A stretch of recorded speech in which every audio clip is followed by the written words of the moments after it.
Your photo bombing? Get it done in an hour. Yes. All right, everybody, I'm Chris Koppel. Whoever doesn't know who I am, I'm Chris Koppel. And I think the reason they asked me to come do this is because I have a team and we do a lot of role playing and we do a lot of talking about these things. And so hopefully I can bring some value to you. We just did this as a team this morning. So this is our second time through. Stacy decided to come back for another version of it. It was so good. So one of the things that, well, what I know for sure is that us being able to know and understand and articulate our value as buyers agents is more paramount now than it has ever been. And what I find, and this is probably a little older, it's harder for agents who've been doing it for a while because this is a whole new way of doing things. Your agents kind of have an advantage because they're just being trained this way from the beginning, hopefully. And so what I've come up with, or just through my research, is a way to go through a conversation of building value with your buyers before you even ever talk about the buyer's agency. Because you're going to ask them to potentially pay you for the work now that we do, which is not necessarily a bad thing. I don't hate, honestly, in my opinion, what's going on. I think that being able to have good conversations, articulate value, and have good financial conversations that are fully disclosed, I think is a good thing in our industry. So although this is a pain in the butt for us in a lot of ways, I don't necessarily hate everything that's happening because I think it's going to make us better realtors. So as we've moved through this process, what our goal is going to be as we move through this role play is to be able to show them the complexity of what we do. Oh my God, it just felt like Kamala Harris doing that. Just don't giggle. Nobody noticed that until you said that. Now y'all are going to notice it all the time. Okay, so we're going to show the complexity. What's that? Good word salad. I'm not going to, well, we're going to be unburdened by what was said. No, anyway. So we're going to show the complexity of what we do, but we're going to simplify the process for them, because I think that even when we were doing this today, now this is not an exhaustive list that I'm going to give you of everything that we do. This is just going to be a framework for you. And then you're going to take this hopefully and add what your special things that you do for buyers is. So this is just a framework. What we found as we were doing it as a team today, there's a lot of things that we do individually that we like to do. But it's certainly not exhaustive. And when they saw the list today that I made, they're like, oh my God, we really do all that stuff. But do we ever talk about it? We just do it. And so in the past, that's just what we did. And because it was easy, because we knew that our compensation was coming from the other side, that's just what it was. We didn't even talk about this stuff. We just did the things. And so we wanted them to make them think that we were taking care of everything. They didn't need to know what was going on. Right. Which we've learned was a bad thing. Yeah, there is actually a component to that. We just want to look like we're just breezing through the process. But there's a lot of bad agents who breeze through a process that end up screwing it all up and they don't do a good job, but I feel like we do a good job and we're going to continue to do a good job. So I think it's incredibly important to articulate our value. It's important to do it in a nuanced way where you're using language that hits somebody's brain, where they begin to believe things that you're saying. Body language makes a difference. We were talking about that in our class today. The way you just wanted to sit up, didn't you? The way that you approach a situation with your body, with your voice, with your words, it's not just what we do, but it's how you say things to people. And so we're big on that. We talk a lot about that during our team meetings when we're doing role play. So the goal today is to show the complexity of what we do and show them how we're going to simplify that process and essentially be their heroes in the transaction. So at the end of this role play, that's when you're going to talk about your buyer's agency. Because assuming we've not showed them anything, this would happen in our world, in our team's world. This is going to happen either in the office, over coffee. If you cannot see them in person, I would encourage you to do it on Zoom.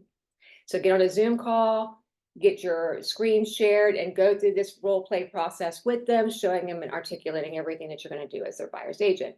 It's much easier for people to buy into paying you if they understand what they're actually paying for. That's the premise of my thought process today.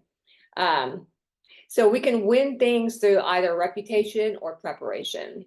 I think we're in a situation now as realtors, even if we've been doing it forever, where we're having to prepare in a different way.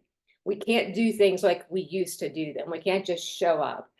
And so this whole process, hopefully when you walk away today, you'll have a framework. It's not a perfect scenario, but it's a framework for you to start this process. And you got to take those situations with buyers when you're in front of them for the first time. That is the beginning of your relationship. That's your courting, right? So you need to take seriously whether you're getting in front of them on a Zoom or you're getting in front of them in person. You've got to strive for that meeting. Do not make this the thing that you put on the back burner, because this is where you build your value. And then don't be the agent who says I'm doing all these things and not do them. That's the part two to that. You have to show up and do what you've promised to do if you're going to ask them potentially to pay you, out of their closing or out of their pockets. That makes sense? Yeah. Everybody on board with that? Okay. All right. So I'm going to pass these out. Okay. And again, please do not look at my typos. We won't judge. Don't do that. I did it real fast this morning because I was trying to do it in a way for the team so they could have a framework to work with. Do you guys, are you bought into the thought that you have to articulate value and know how to do it and be comfortable doing it? And here's the other part of that. You have to be confident in that process. One of the reasons my team role plays all the time is we want to be confident in everything that we're saying all the time. We want to trip each other up with problems, and we do it during role play, give me the worst case scenarios. Because if you are not practicing any skill, I don't care what it is, you're not going to be good at it. So if you walk away from all of the training that Innovate does and you don't go any further with it, that's on you, because you have to practice. And I told my team today, get in front of a full-length mirror and practice this. Look at your body language, look at the way, the way you're intonating words, really do it, and then find people to do it with. If you ever want to role play, our team does it every Monday morning at 9 o'clock. You're welcome to jump in the office and role play with us. We're always open to letting people come and do that because I'm a firm believer in it. I'm not a firm believer in scripts necessarily, but I am a firm believer in practicing our skills. Okay, so you're not going to come to our office and see like a Tom Ferry script. That doesn't happen. So I digress. So here's what I've come up with. And this is just from doing some research over the last couple of weeks. And what you see on the top are like the pillars of the things that we do throughout a transaction. There are obviously going to be more things than what's on this list. It is absolutely not exhaustive, but this is more just a framework for you to have a conversation that you're going to practice. And I told my team today, and I will make a better version of this, and I'll be happy to share it with everybody. I am all for you showing this to your client as you're talking to them. Here are the things that I'm going to do for you. And that's okay, but not just say, read through this. I want you to talk to them about what we're going to do so that you have the advantage of that relationship building time. So you have the advantage of eye contact and body language and drawing them into this relationship that they're coming into agreement with. Okay. All right, so the first pillar for me, every time I'm going into a buyer's consultation, so this is a buyer's consultation role play, that's what we're doing. The first pillar for me is their financing issues. Are you financing or are you paying cash? Most people are going to finance. So my first thing I'm going to do with them, and I'm going to use Colleen as my client. Colleen, it is so great to meet you, and I am so excited to work with you. One of the first things we want to look at is how you're going to be paying for the property. Are you paying cash or are you financing? Financing. Fantastic. Financing is great. I have a lot of great lender partners. What I'd like you to do is start your pre-qualification process. But here's the thing. Once you get your pre-qualification, I really want you to go the one step further in that process and get your pre-approval done. That means you're going to have to start doing some homework on the front end. That means you're going to have to get your W-2s and your tax records and everything over to that lender so you can be fully qualified. The reason I'm asking you to do that is because when we go into making an offer for your property, it makes you a much stronger person in that offer. A pre-approval is really just a light touch on credit and you tell me how much you made. A pre-qualification, you have gone through the whole financial process. So it benefits you to do that. Now, if you start talking with my lenders, Colleen, and you don't necessarily like their terms, you think they're too expensive, you don't like their interest rates, I'm going to help you shop that if that's what you desire to do, because my goal is to make sure that you get the best lending options that you can have. Lenders don't like that I do that, but I'm going to make sure that you are taken care of in that process. Is that something you feel like you could start doing now? Absolutely. Do you understand the benefit of doing that, Colleen? Excellent. So next thing I want to talk to you about is your home search. Where have you been searching for properties, Colleen? All over. Merle's Inlet I like, North Myrtle Beach. I like Conway, but I don't like Anna.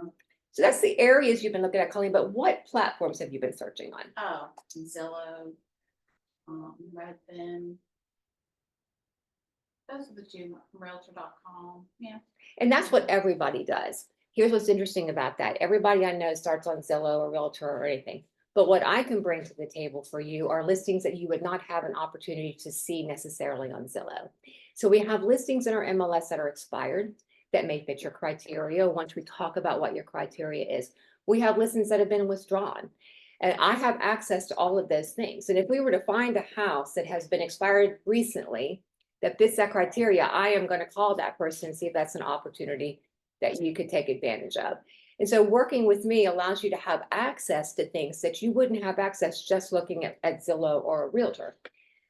But beyond that, Colleen, I really want you to get connected on my website. And here's why there's an advantage there. So you're going to get everything on the MLS that you would get on Zillow or Realtor, but you also have direct access to me. You can click a button and you'll send me a note directly. If you start clicking buttons on Zillow and Realtor, you're going to get 5 or 6 agents pounding down your door. So I'm going to encourage you, Colleen, to not do that. Do not do that. I'm going to take care of you from here forward, and I'm going to get you connected on my website. Is that fair? Absolutely. Do you think that's a good value to be able to see properties that are not on the MLS anywhere or not on Zillow anywhere? Absolutely. I'm tired Perfect. of hearing everybody call me. I've got agents all over the place. We do role play a lot, can you tell? So that's part 1 and 2, very easy. We're talking about finance because that's so important. You have got to know if they can buy. And you've got to situate them and get them set up to be the strongest offer going in that they can be. I suspect if these interest rates start coming down, we're going to have like a windfall. And we're going to be back in that ridiculous COVID world of multiple offers and yada, yada, yada. So I would encourage you to start getting very comfortable in that conversation and getting them beyond that pre-approval to a pre-qualification. So they are investing. We're asking them to invest with us in the process and starting to get that process done. That sets them up for success. And you also know you're not wasting your time. That's the bottom line. You know you're not wasting your time. You know, they're fully pre-qualified. And there's a difference. If you're a listing agent, you know, and actually Chrissy and I are in a deal right now together, and I couldn't get her the pre-qualification right away because it was a complicated deal. And I'm panicking and she's panicking, and made things very difficult that first couple of days, right? We don't want to have that for our clients. So what we're bringing in value in that pillar is we are helping them understand that process, and we are making it non-negotiable. Do not underestimate the value of those little things. I'll just tell you a quick little thing that just happened. I'm working with buyers, and I don't work buyers very much. I'm working with some buyers lately, and they gave me their pre-approval, great pre-approval. I spoke to the lender. He had not given them a loan estimate yet because they don't until they get the, okay, I asked for it because I wanted to know if we were going to ask for concessions, how much I should ask for. Well, when I showed the buyers the loan estimate, they were like, oh my God, we can't afford that. So I would suggest getting that and not wait for the application.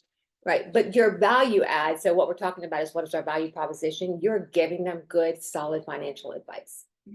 What is worse than somebody goes out looking at properties, falls in love with it, and finds out they can't buy it? Then you look like the bad guy, in my opinion. You're like, why didn't you prepare me? Right. So you're not wasting their time or our time or ending up with broken hearts.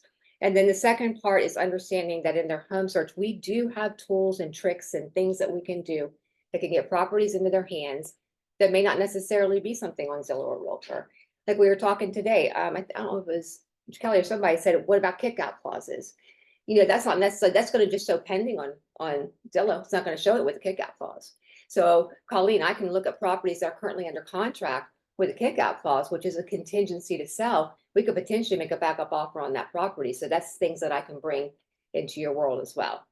Okay, so value proposition is I can bring in different types of properties that you would not be able to do without me, right? Yes, ma'am. Also the bank, pre-foreclosures, bank that they have on. Right.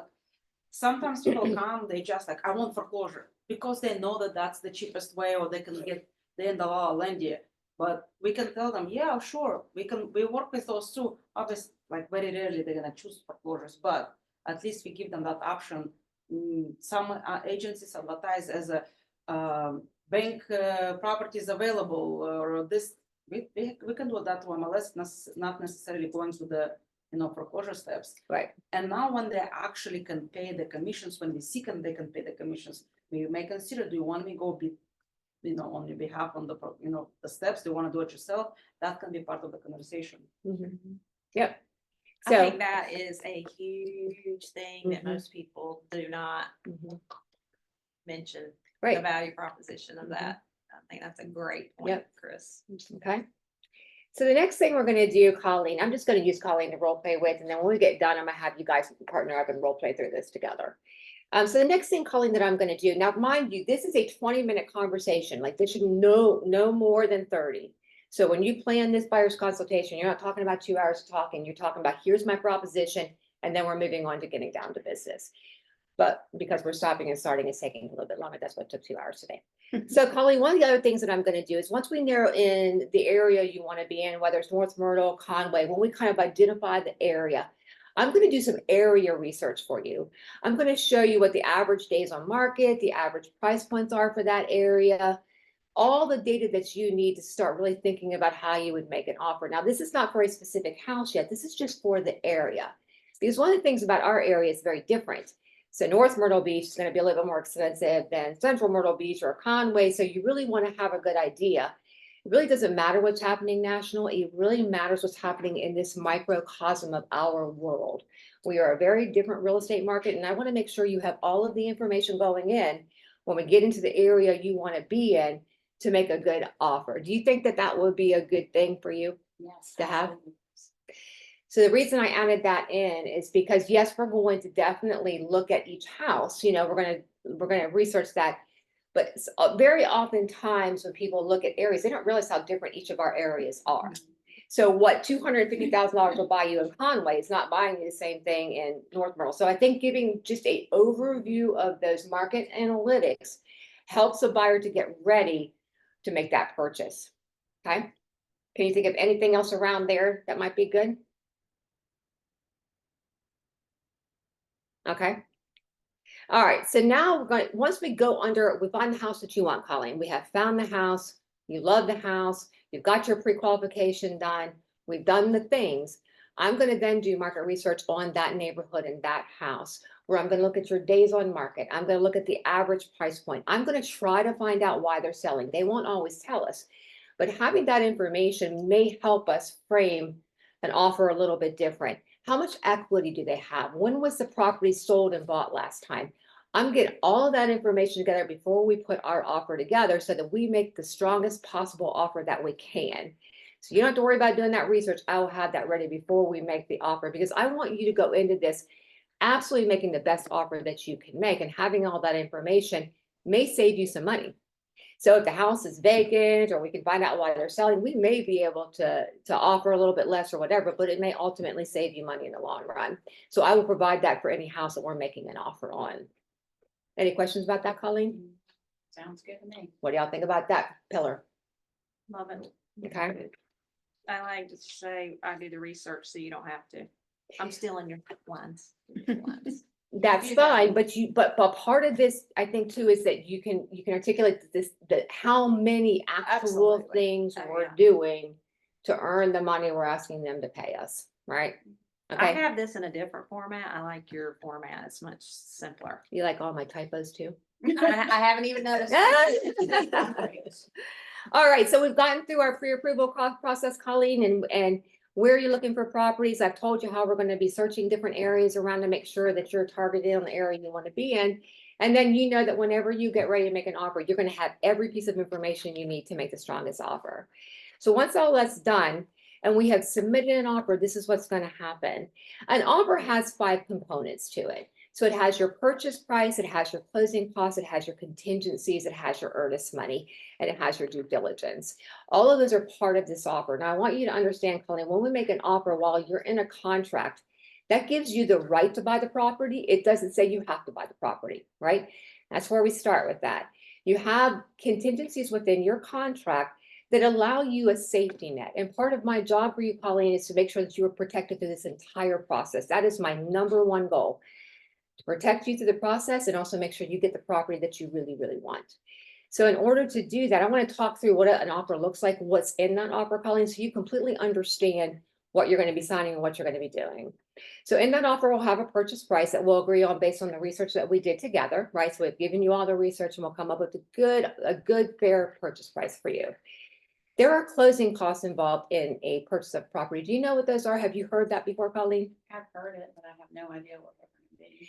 So closing costs they are pieces of a whole bunch of different things. So it's a title search, it's your attorney's work, it's your title policies, your lender fees. So there's a lot of things encompassed in that. And it's generally about 3% of the purchase price, generally give or take. So you can kind of plan for that. But I'm going to do my best to save you money on your closing costs because I have vendors that I use and attorneys that I use that because of how much real estate we sell, we get a little bit of a break there. So I'm going to help you save some money on your closing costs, but you can plan for about 3% with that process. In your offer, there's going to be contingencies because you're going to be financing. There's contingencies on appraisal, right? So you'll have an appraisal contingency. If the house is not appraised at the contract price, right? If it's under appraised, so say you're at 300 and it comes in at 275, we have a 25% deficiency, Colleen. We have to either go back and negotiate with the seller, or you can plan to pay that, or you can meet in the middle. But that allows you, if you cannot come to terms over that appraisal, you can leave the contract and that keeps your earnest money secured, okay? The other thing that we're gonna be contingent on is a CL 100. Are you familiar with what that is? No, I don't know. CL 100 is our pest inspection. And you know, we live here in South Carolina. The national bird is the mosquito and the termite is the close second, right? So we know that termites can be a problem, particularly in the South, well, anywhere, but particularly here. And one of the attorneys I work with talks about her brother's house literally got eaten in 30 days by termites so badly that they had to like almost tear the house down. Like that's a real story. So you definitely want to be contingent on a CL 100 in this scenario. Same thing applies. What we will have is a CL 100 inspection that will be done about 15 days outside of your closing. The reason we do it then is because termites can just pop up just like that. They can just show up and start eating your house. So we wait as close as we can to closing. That makes sense, so that you can be sure that you're protected, right? So the CL 100, if you come back with live termites or water, like it also looks at wood rot and things like that. And if there are deficiencies on that report, we then go back to the seller, we ask for repairs or concessions, whatever it is. And if they will do that, we move forward. If you decide not to move forward again, you're protected by that contingency and your earnest money is protected by that contingency. That makes sense? Finance is obviously a contingency. For some reason, even though you've done all the great work to get pre-qualified, anything can happen. And while we're there, let me talk to you real quick about this. You're not going to buy a car. You're not going to take out a credit card. You're not going to do any of those types of things until this thing is closed, and you're not going to leave your job because they will pull your credit again before you close the property, and they will verify your income with your job. So those are things you're not going to do. And in the buyer packet I'm going to give you, there's a whole list of your do not do's with financing, but you are contingent on financing. With that in place, if for some reason something happens unforeseen, you will be able to walk from that contract and your money will be secured. Okay. Let's talk about due diligence. That's a little bit different scenario outside of those contingencies. Due diligence is the time when you're going to be able to go in and do all the inspections you want, pool inspections, roof inspections, structural, whatever you want to do, regular home inspections. Now, this is outside that CL 100 inspection. In that time, we'll do those inspections and then we'll go back to the seller and we'll ask for other repairs or concessions based on what that report tells us. If we come to terms and everybody's good, then we move forward. If for some reason you can't come to terms on how to handle any deficiencies that are in that inspection, again, you're protected by due diligence. In the due diligence period, which is generally about 14 days, you're going to have a due diligence fee, which generally is around $500. That's generally what I see. Can be more, can be less. You will then, if you decide to not move forward with your contract for any reason whatsoever, you will pay that due diligence fee to the seller and you'll be able to get out of the contract. And again, your earnest money is protected. So all through this process, my job is to protect you, make sure we're hitting all of these dates and make sure that we are making sure we're moving the transaction along and you are fully protected. Do you kind of see how that process works? Yeah. Do you have any questions about that? Are you ready to sign on the dotted line yet? Let's go. Well, the other thing that I'm gonna do as a buyer's agent, and I'm a seller agent too, and I see this a lot. A lot of times when offers come over, they do them very messy. They'll send over 15 PDF forms. They don't summarize what they're offering, and they make it kind of a mess. When I get those from people as a listing agent, I'm like, I'm not sure about this person and how they actually gonna work in the long run. So we're gonna make sure that when we send the offer over, everything is concisely described, that they have all the paperwork they need in one PDF. When I'm communicating with other agents, if they're within our signing system, I can send it through that, but they can also get a PDF attached. So I'm going to make sure that when I send everything out, it's going to be easy for that seller agent to take immediately to their seller and to present that offer. I very often see agents who don't put that effort in, and it does make a difference when you're going into a negotiation. That make sense? Okay. Questions about that? So you generally just talk them through the offer. They kind of know what to expect. Now you will do it again when you actually make the offer, but you've laid the groundwork, and now the value proposition is, I'm here to protect you. This contract protects you, but I'm here to make sure these dates are hit, these inspections are done, and I'm giving you the right advice to protect you through this process. That's your value proposition. Questions? Good? Oh, y'all had something. My one vocal cord's about to give out if I keep talking so much. Okay. I kind of mesh contracts and offer together. So under the contract pillar is now we're under contract, Colleen. Here's what's great about working with my team is we have a great admin team. So you're going to have a partnership, not only with the lender that we are now pre-qualified with, but myself and also with my team. So my admin team is going to take your contract. They're going to review all of your paperwork, and they're going to make sure everything is signed correctly. And they're going to begin to order your inspections. They're going to get all of your paperwork over to their attorneys and to the lenders. They're going to make sure everybody has what they need. The other thing that they do is the compliance part of our work. I work under Innovate Real Estate. So I have to submit paperwork to the agency that keeps us in compliance. Part of what my admin team does is make sure that all of our paperwork is submitted and then we are compliant. With that compliance, an additional fee that you're going to pay is $395. That is our compliance and admin fee. That makes sure that everything is happening the way that it should in your transaction. That compliance fee will be paid directly to me or to my team, but that will go toward making sure all your admin work is done and all of your compliance things are taken care of. Does that make sense? Yes. Okay. All right. Can I give you a question on Yeah, here? sure. So Courtney asked, what changes do you make to the beginning of your presentation if you are on the phone with a new client that you have never met, or even the initial phone call from an online lead? So this would be happening once you have converted that lead to a buyer and you're ready to go. So we can do a different role play on how to do that conversion piece. But this, for me, this is we know they're coming in town. We're already we're already having conversations. Do you know, Chris, because I'll be honest, I'm just starting to consider charging the transaction fee. Mhm. Can that be included in their concessions for closing costs? To pay them back for that? So if we have on the closing statement that they owe our brokerage that whatever the fee is, yours is different, obviously, for your team. And then You're saying asking the seller for it? I And guess, negotiating? I guess it would still net out on the closing statement, so it really doesn't matter. Okay. How do you do it? But yeah, Because include it I've in never the seen a concessions. compliance fee, but that's a good point of doing it. So Mhm. how? So we're not doing it like it is on the buyer's agency where it's paid to the brokerage. They pay it directly to me. Oh, okay. Mhm. Oh, To eliminate once the accounting for the brokerage, and I don't want it to be on my 1099, can we? right? Because do it's that? paid right back out. Anything through the transaction doesn't have to be paid to the brokerage? Can't do that. That's what I was thinking. Well, you and I had that conversation, and Any money that you receive from a consumer for real estate related activities has to go through. Which is the hard part if you're gonna charge a retainer fee or a showing fee that they all have to keep going through the broker, you know what I mean? That's why I was just trying to work through that, if it was different or not. Well, and Choosing- you have the option of being paid upfront or at closing. So I wanted to read that section again, see how it's worded. Well, we can talk about that, but when I first was doing this, I did have this conversation with everybody, and it was gonna be an accounting nightmare for the brokerage to do it through the That's what I'm brokerage. thinking.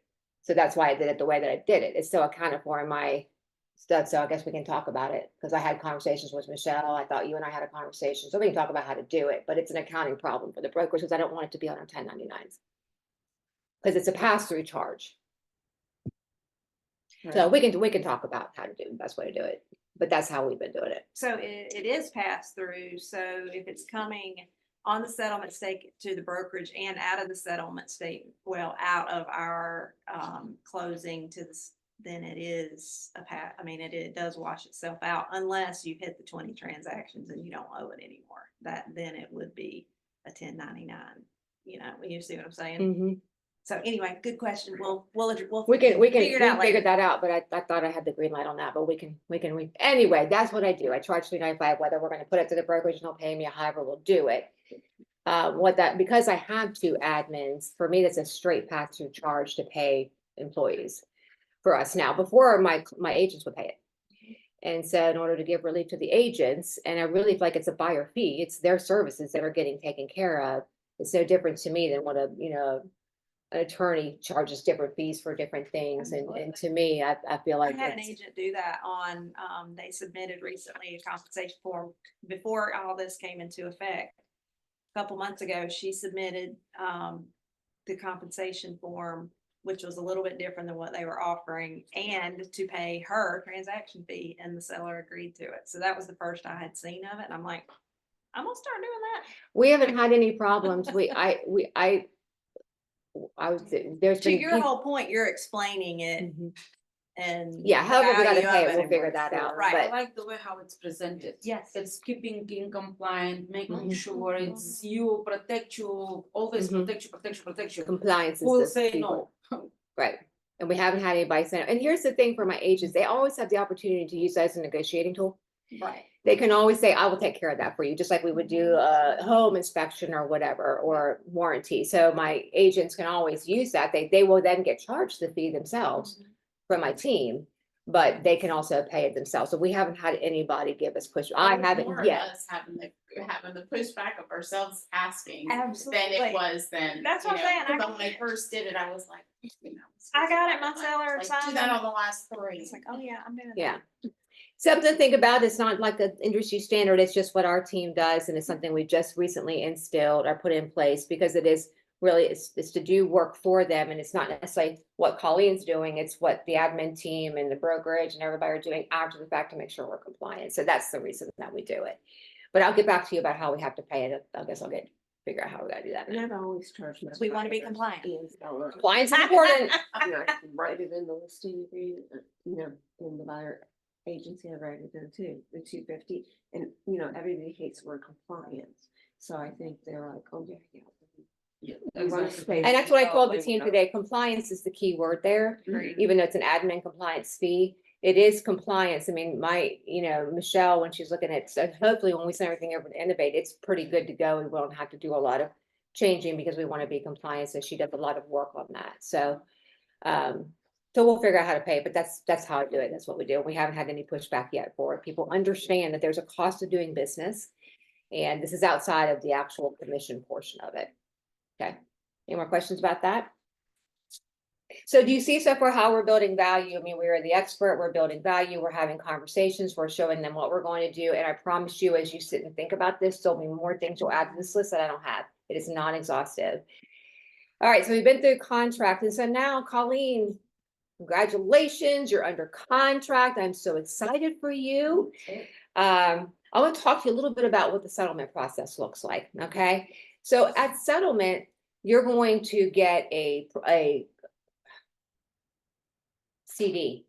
Closing. That's it, closing disclosure. My brain just absolutely went blank. You're gonna get closing disclosure that will have to get to you 3 days prior to closing. When we get that closing disclosure, I'm gonna look at it, you're gonna look at it, attorney's gonna look at it, lender's gonna look at it, so everybody's gonna have eyes on that. I'm gonna make sure that that disclosure matches everything that we agree to contractually. I don't very often find problems with them, but I have found problems reviewing them, so I'm gonna make sure I'm your final eyes on that disclosure before you get everything signed and sent over.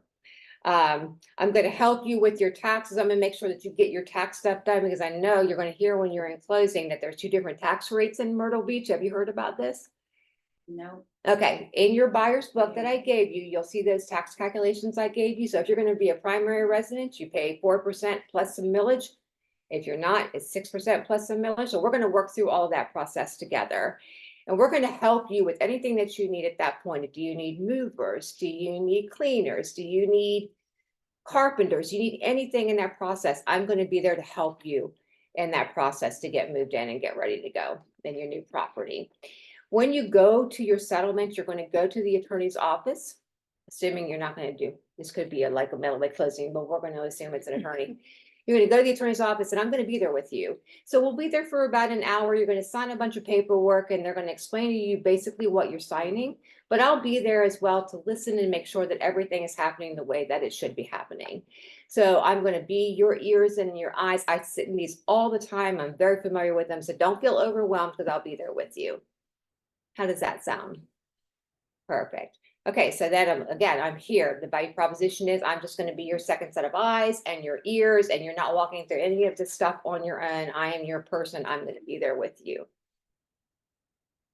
And now, Colleen, because I'm so excited about your purchase and it's been so incredible to work with you, part of my motivation is not just to build relationship with you, but to make sure that you're a raving fan and you give me great reviews online. I just put something in her head because we're going to be sending out a request for review. So part of this is dropping information into their heads for future things you're going to do. That makes sense? So you're going to want an online review. So you want to learn language that puts things in their heads just sitting back there. So when you revisit it, it's not a surprise and they're already kind of marinating in it. So now that we're closed, Colleen, once we get closed on your property, that's just the beginning of our marriage. We have consummated at that point. There is no world that you are not a part of my life and family now. So I am going to be making sure that you get invited to all of our events that we're doing and that you're going to get cards from us and we're going to stay in connection with you. So that if you ever decide to buy or sell, or you have families or friends who want to buy or sell, that you're going to be very, very comfortable because of this process and because of the relationship we've built to go ahead and send people my way. So don't think you're getting rid of me yet, Colleen, because we are in it. We are in it to win it. That is really important because 85% of people never use the same realtor. Did y'all know that? Mhm. That is a ridiculous statistic. And it's stupid. If you have that person that you are in a relationship with for a month or 6 weeks or 2 months or whatever, you have already invested so much time and energy into that courtship. So why would you not have in place a very good process to continue to follow up with those people and continue to, like, we send out birthday cards and veteran cards and we invite them to the events that we do so that they continue to keep us in front of them all of the time. Hopefully you've done a great job on this part of it, that it would be a non-question. But even if you do the best job ever, if you do not stay in contact with people, they do not remember you. That's the bottom line. We live in a world that is very right now and it's very immediate gratification driven. So relationship takes more work. And so making sure at the end of this presentation, they understand that your intention is this is a lifetime commitment. We're in it, right? That I appreciate your business so much and I want to continue to have you in my life. That's a very important component to what we do. One of the things that Becky does so well is she's so good at that relationship building after the fact, really. So make that a part of your process, whatever that looks like, okay? All right, so now that you understand what the whole process looks like, Colleen, I want to talk to you a little bit about the 3 different agreements that are involved in any transaction. So there's actually 3 types of agreements or contracts. There's a listing agreement that the seller of the property you want to buy has with their listing agent. There is also an agreement that you will sign with me as a buyer's agent. It's a buyer's agent's agreement that will be our agreement that we sign. And then there's the purchase agreement. So in any given transaction, you're going to have 3 potential agreements that are in play that all have value. Have you heard about the NAR lawsuit? no. Well, what essentially it said is that sellers were never never had to pay buyer's agents is essentially what it said. And that they felt like they were not disclosing the fact that sellers did not actually have to pay the buyer's agency, although they have never always had to pay buyer's agent. So that's not new, but the way we disclose it is new now. And the fact that the seller does not have to pay buyer's agent, somehow we have to get paid as buyer's agents. And so I want to go through my buyer's agency with you. I want to show you, well, I'm not going to go through buyer's agency today, but in the buyer's agency, you will see that there's an area that says that I am going to ask for 3% commission. Now I'm going to do everything that I can to get that out of the transaction. And 90% of the time, sellers are probably still going to cover some, if not most of it. But if I don't get that amount out of the transaction, it's going to be your responsibility to either pay the full 3% or to make up whatever difference there is between the 3 and what the seller is offering. Do you understand how that works? I do, but that's another cost for me. It absolutely is another cost for you, but I'm going to do my best to negotiate that into the contract the best that I can. But at the end of the day, it will be your responsibility to cover the difference if there is one. Well, I don't expect you to not get paid, Chris, so we're good. Yeah. What if I find myself the property and it's just one house that I want to see and we'll write a contract? Is that do I pay you still the same amount? Absolutely, you still pay me the same amount. I'm still doing the same amount of work at the end of the day. I may not be showing you 15 houses, but everything else that's happening here, I'm still doing. That's why we did this first and we build this value first. Whether it's 1 house or 20 houses, I'm still doing this. I can afford it. I don't think I can afford it, and I don't think I can cover your fee. Well, I understand that. I'm gonna do the best that I can to get it out of the transaction, but if you can't cover the fee, we can negotiate it at that time, but that is my fee. Would you take less? Potentially, it depends on how much the property is and what we negotiate with the seller. What if I'm buying a cash purchase and it's, some of the financing issues will be taken care of and you'll have less work to do? The only thing that's taken care of on that list is financing. Everything else is still happening. Right, you're still doing the your- lender's job, not my job. Right, you're still doing, I'm encouraging you for the pre-approval and all those things, but beyond that step, everything else you are still doing for that client, whether it's cash or not. Well, here's the other caveat to that. It's the financing part. We have to be comfortable with our lender partners to have that conversation, which is what I've been saying, is that that's why we're gonna work with the lender partners. Mhm. So I can know where we situate when we're going in for offer.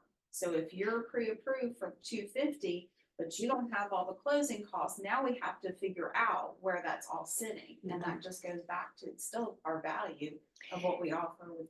At the end of the day, you can come up with 1,000 what ifs in this scenario.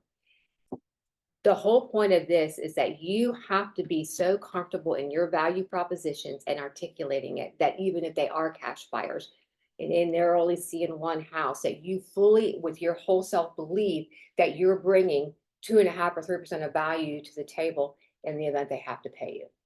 So it really comes down to that. So if we're second guessing every scenario versus saying, this is just our value, this is what we bring regardless, and you come at that confidently, and you consistently provide it, it really doesn't matter what scenarios you come up with.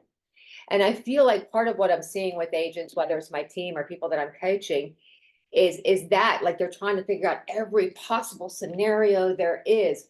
But at the end of the day, our value is still our value. What we bring, how hard we work is still those things. And there's so many unknowns that you can't list. And I'm just sitting here looking at like she said, she is scratching. I think these are great Yeah, oh, it's a- scenarios that you're throwing out.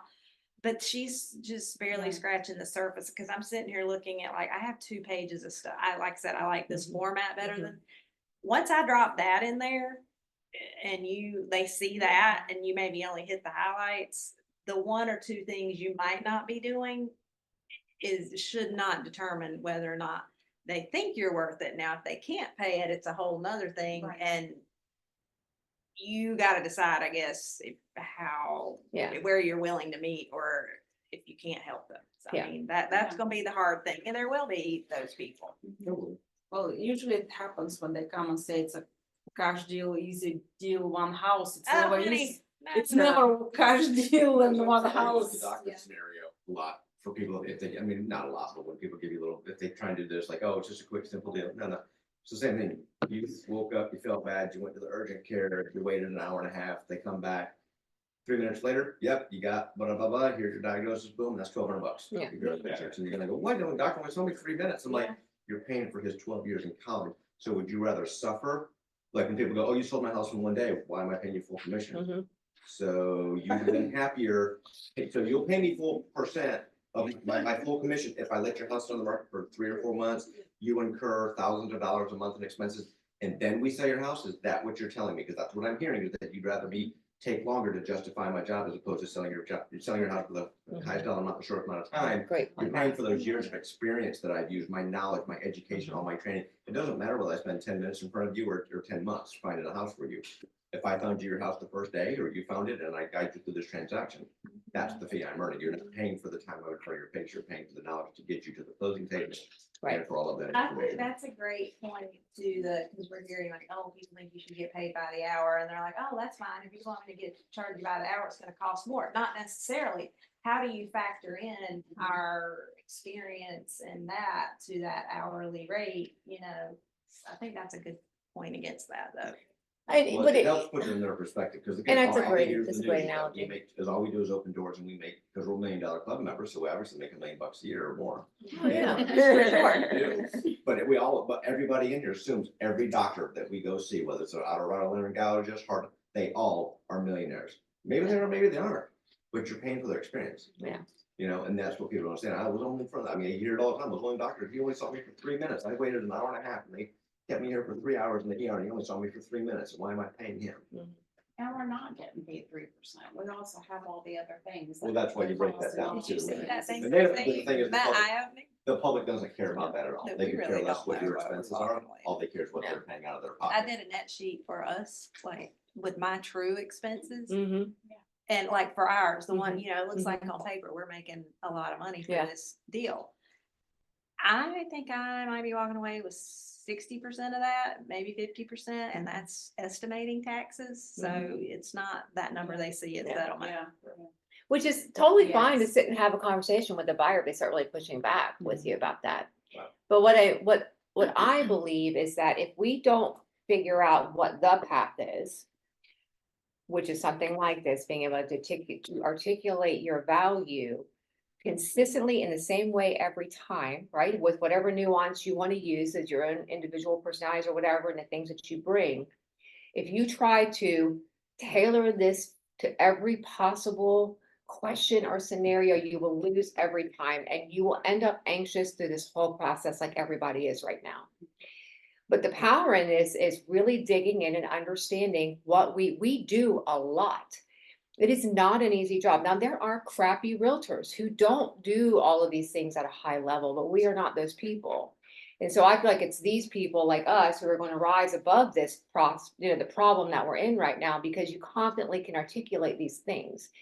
I think it's important to think through possible scenarios, but at the end of the day, having a process gives you peace.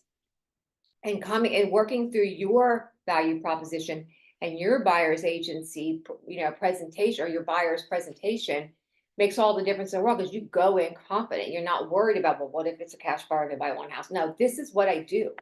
This is who I am. This is how I work. This is why I get paid. And so I think that I hope if you don't walk away with anything today, you realize that there is absolute power in a process, and there's power in thinking through it, but understanding that you are in control of this process. They don't give them control. Figure out how to bring them back to the table when they start asking you questions that get you all, well, what if I can't afford it? At the end of the day, you can choose to work with people or not. Right. If somebody just says, I want you to work for me for free, I'm sorry. I mean, I wish I could work for you for free, but I have to feed my family. So that would be my question. Somebody like, well, Doug is, I actually cannot pay the commission. Well, then you're not ready to buy a house. Right. Amen. Love you, mean it. And if they can't afford it, we can always go back to the lender too and say, hey, what's their proof for this? Like, can they, Yeah. in their loan, can we do Yeah. that extra 0.5? Yeah. or- Right. There are ways to resolve that Yeah. if there's room, for sure. But in this buyer's consultation, you should really kind of already know generally what their financial picture is. And if you feel like there's going to be a problem with that, and that way you can then frame, or you can, make offers, and just like what Stacy said, that may help to absorb some of that. Right? I had an offer come in on a property, one of mine, they just did the exact same thing. They put $5,000 over asking so that they could pay the commission. They just financed their commission in. which is fine, that's their choice, if the appraisal will hold it, if it'll hold. So, but the bottom line is having a process and not being, there's so much anxiety around this right now. And it really is, the truth of the matter is most sellers are gonna pay commission. Most of them are going to do it, maybe not the full 3%, maybe 2%, maybe 2.5%, but most sellers are going to do it. That's just kind of industry standard, people are used to doing it. And really the buyer is paying that commission anyway, because they're paying for the property. So don't get too super anxious about it, because I really don't see it, do you, Chris? I don't see it swinging way the other way where sellers just quit paying. And if you're a seller agent and you're not articulating to your sellers the value of paying a buyer's agent because they do all of these things, this would be a great thing to take to your selling appointments. This is why you want to pay a buyer agent. This is what they do. Because if you don't pay them, you're gonna pay me. Right, That's a great point. right. So at the end of the day, the goal is to get peace in the process, and to get peace, you practice, you understand what your craft is, and you do it consistently all the time. You don't just do it when you're out with buyers. You find people to role play with, you get in front of a mirror, you do what you have to do to get very comfortable in these conversations, because people can pick up nervousness just like that. And when they don't see you confident in what you're saying, it makes them less likely to want to do business with you or pay you what you're worth. People are very intuitive. And if you don't show up tall and confident and able to articulate your value confidently, it's a much different conversation. It's more of a push-pull. Even if you screw up, they don't know. They don't Just know. keep going. Yeah. But they, number one, want to work with somebody they trust, and Yep. they're not gonna Yes. trust if we're not having a fluid conversation. And Fluid is the word. Being able to fluid, like without stopping. This is who I am. This is what I do. I do it every day. I do it all day. I do it 7 days a week. This is what I bring to you, and this is why you need only me. And this is why I'm worth what you're paying. And we had a conversation today, and then I'm gonna like bring us up and role play. And Stacey made a really, I just lost my whole train of thought. Oh, she was talking about, what if somebody wants 1-day buyer's agency? I throw bullshit on that flag. I'm sorry, that got recorded. I'm sorry, I apologize. I didn't say the F word yet, so we're good. Yeah. I gotta go. You can say it, Mark.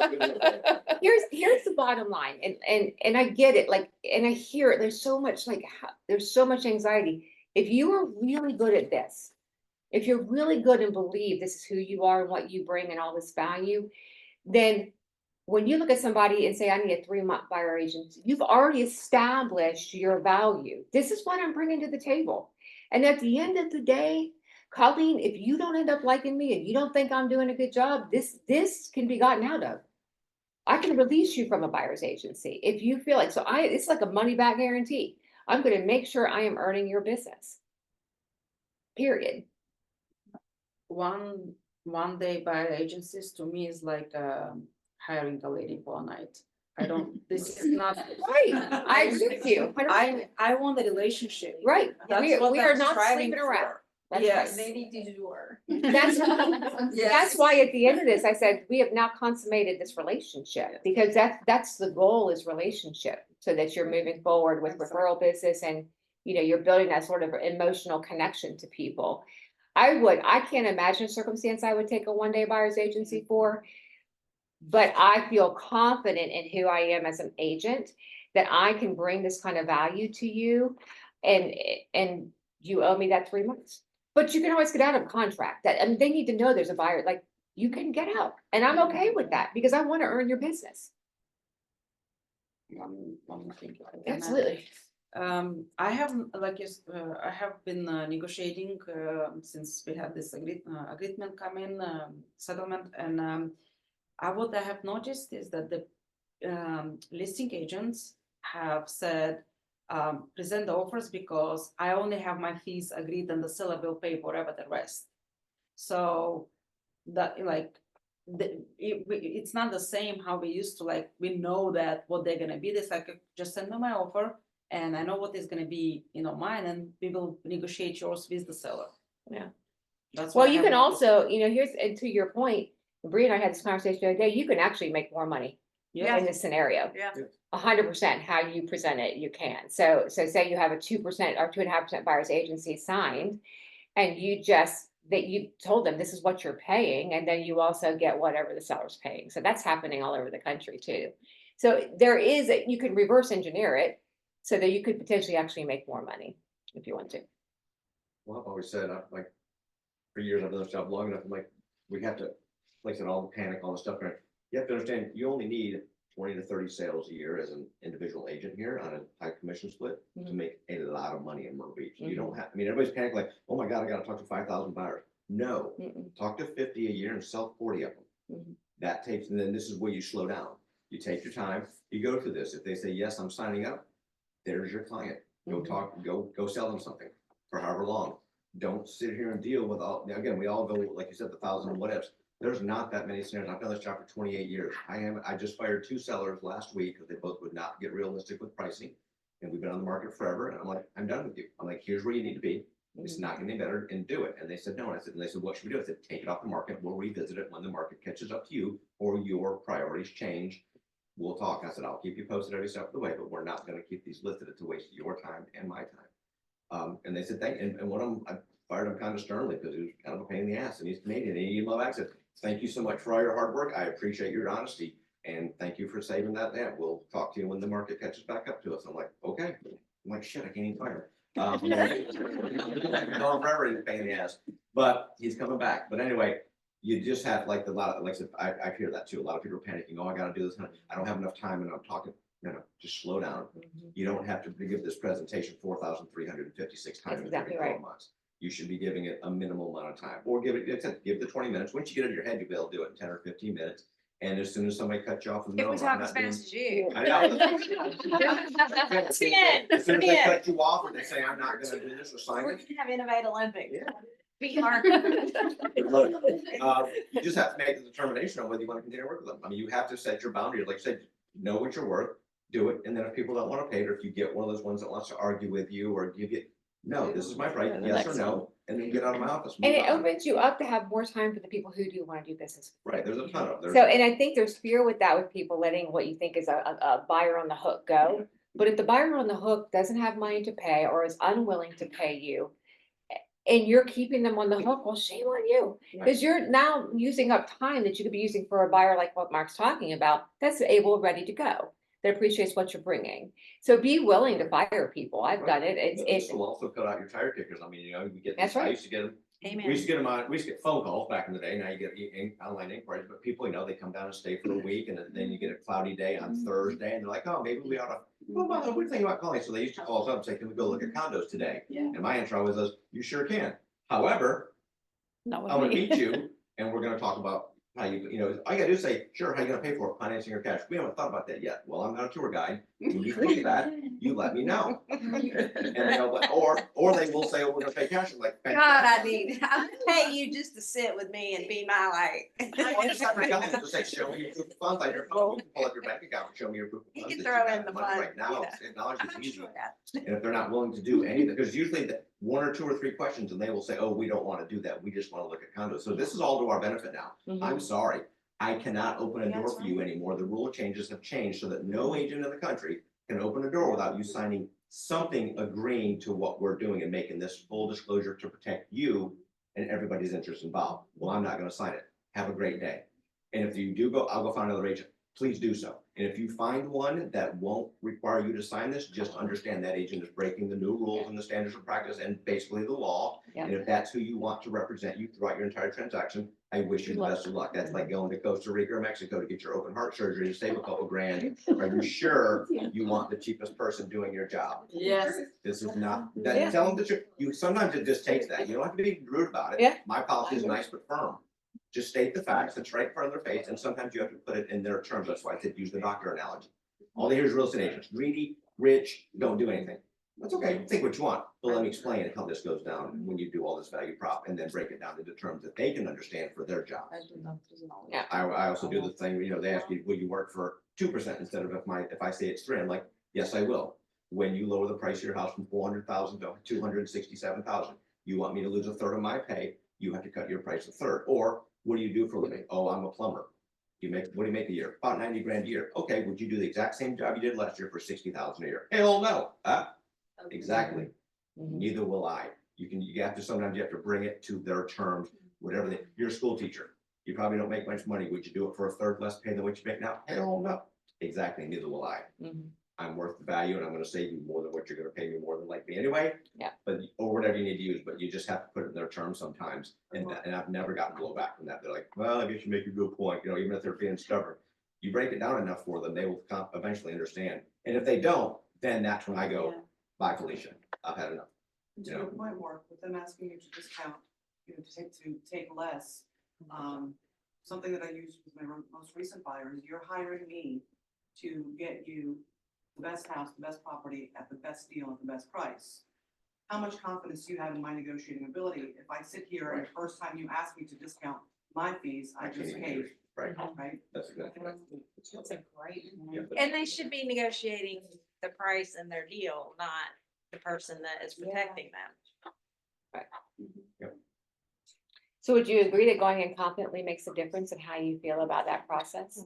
And the only way to get confident is by practicing and by really pressing in and understanding, this is what came out of my brain, but your brains may take this, like Chrissy may take her list and like add it to this and like so much more stuff, but it